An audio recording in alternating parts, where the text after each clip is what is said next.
கதை கேளு கதை கேளு சங்கீட்டே கதை கேளு. போலாமா இன்னைக்கு இந்த கதைக்கு? இன்னைக்கு இந்த கதை உங்கா சிங்கா மங்கா அப்படிங்கிற புத்தகத்துல இருந்து எடுத்திருக்கேன். இதை எழுதினது விழியன் அவர்கள். இந்த புத்தகத்தோட விலை 60 ரூபாய். இதை வெளியிட்டிருக்கிறது பெரியார் பிஞ்சு. இன்னைக்கு நம்ம பார்க்க போற கதையின் தலைப்பு நீதி பாண்டியின் தீர்ப்பு. யாரு அந்த நீதி பாண்டி? என்ன தீர்ப்பு கொடுத்தாரு? வாங்க பார்க்கலாம்.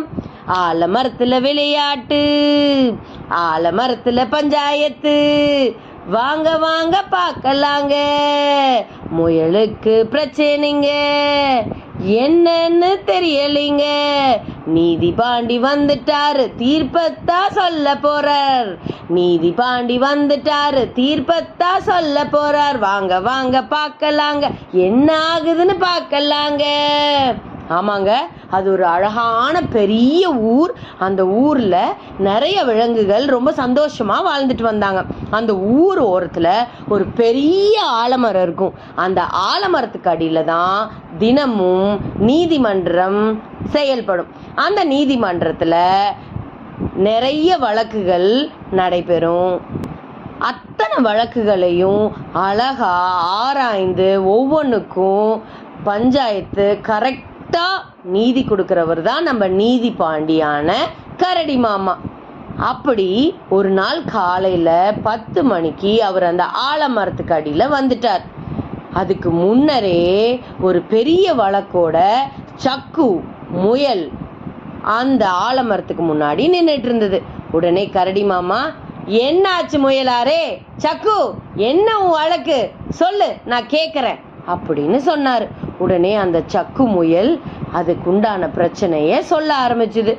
ஐயா ஐயா, நான் டெய்லியும் காலையில் 6 மணிக்கு ராக்பூர் எக்ஸ்பிரஸில் வியாபாரம் பண்ணுறக்காக போவேன். ஆனால் இன்னைக்கு காலையில் நான் அந்த ரயிலை விட்டுட்டேன். என்னால் பிடிக்க முடியல.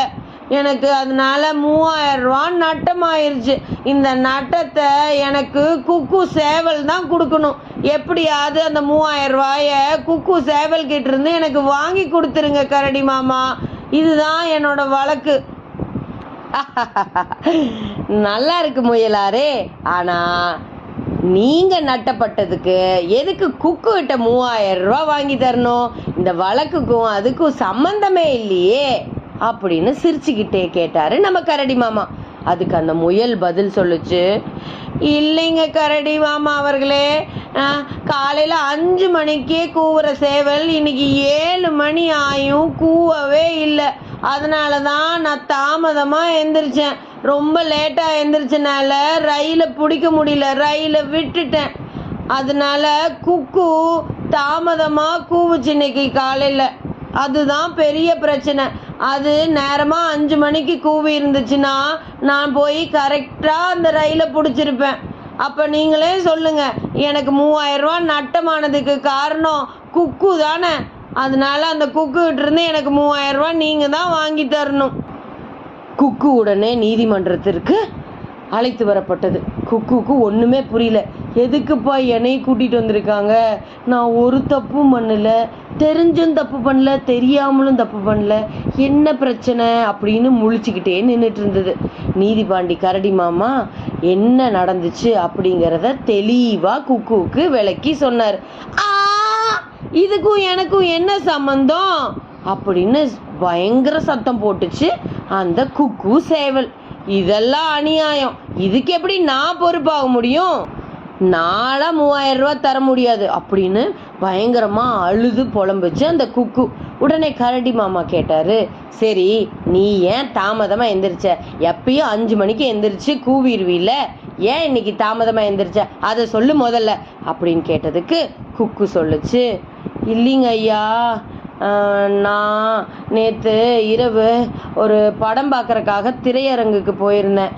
அங்கே ரொம்ப நேரமாகியும் திரைப்படம் திரையிடவே இல்லை. அதனால தான் இந்த பிரச்சனை. நேரமாக படம் போட்டிருந்தாங்கன்னா நான் பார்த்துட்டு நேரமாக வீட்டுக்கு வந்து தூங்கி காலையில் 5 மணிக்கு எந்திரிச்சு நான் கூவியிருப்பேன்.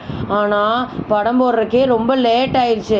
அதான் நம்ம ஜங்கிள் ஸ்டார் ஜாக்கி நடித்த படம், அதை நான் பார்த்தே ஆகணும்னு போய் நின்றுட்டு இருந்தேன்.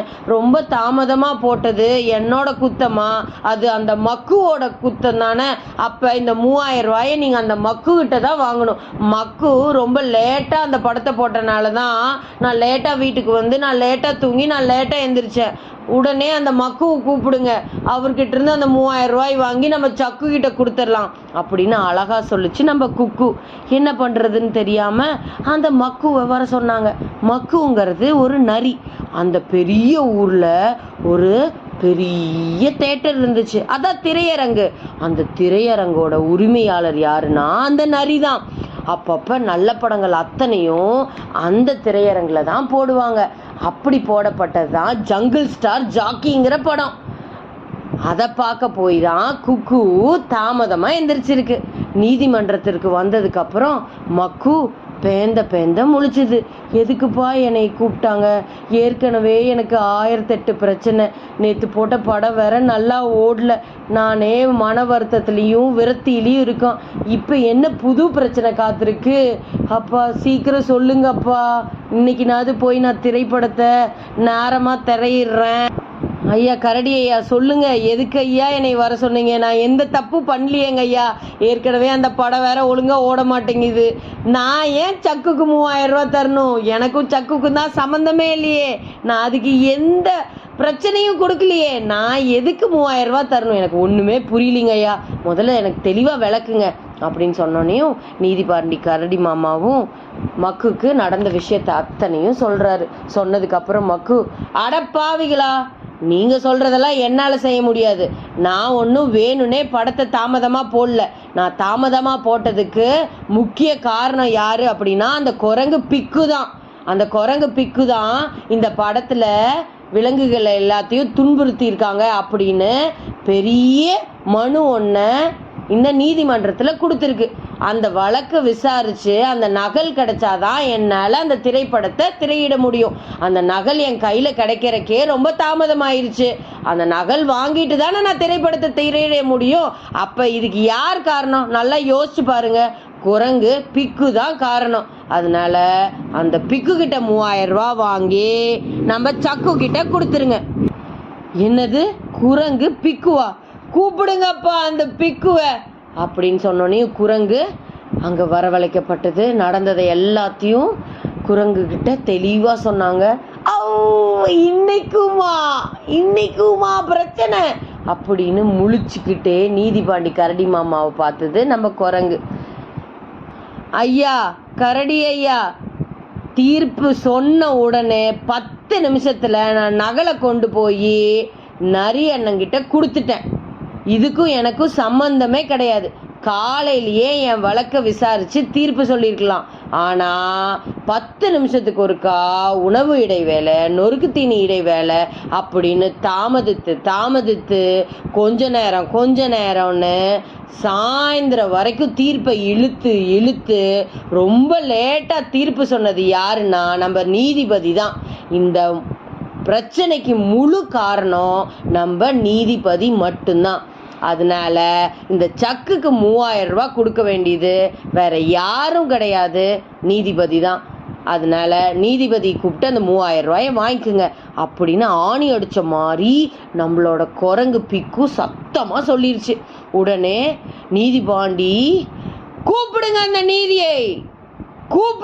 நீதிபதியை அப்படின்னு சத்தமாக கத்துச்சு அந்த நீதிபாண்டி. அந்த நீதிமன்றமே அப்படியே அமைதியாயிடுச்சு. ஒருத்தர் பேசல, சின்ன சத்தம் கூட வரல. எப்படா கூப்பிடுறது நீதிபதியே, நீதான நீதிபதி அப்படின்னு எல்லாரும் அமைதியாயிட்டாங்க. நீதிபாண்டி அப்படின்னு நீதிமன்றத்தின் தவாலி சிக்கு கரடி 3 தடவை கத்த ஆரம்பிச்சிருச்சு. ஆமாங்க, நீங்கள் நினைக்கிறது கரெக்டு தான். முந்தைய நாள் தீர்ப்பை ரொம்ப தாமதமாக வழங்கினது நம்ம நீதிபாண்டி கரடி தான். இது எல்லா பிரச்சனைக்கும் காரணம் கரடி. ஒன்றுமே பேச முடியாமல் சக்கு முயலுக்கு 3000 ரூபாயை கொடுத்துட்டு அந்த சட்டைப்பையவே தடவிட்டு வேகமாக அதோட வீட்டுக்கு நடந்து போயிடுச்சு நம்ம நீதி தவறாத நீதி பாண்டியான கரடி மாமா. இதுதான் இன்னைக்கு இந்த கதை.